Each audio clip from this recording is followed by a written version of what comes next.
Hi, welcome back to my channel. Here's another new code. Watch out and take care. The beautiful Kana Sanoki. Code MIDA244. Released on July 15, 2025. And it has 120 minutes watch time. The story is about beautiful girl rides on a train.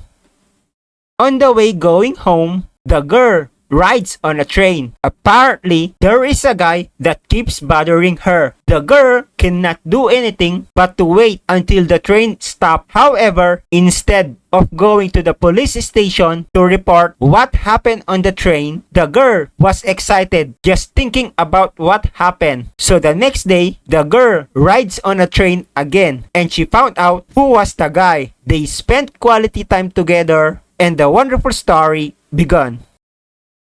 Make sure to subscribe and like and turn on notification for new codes. Thank you for watching.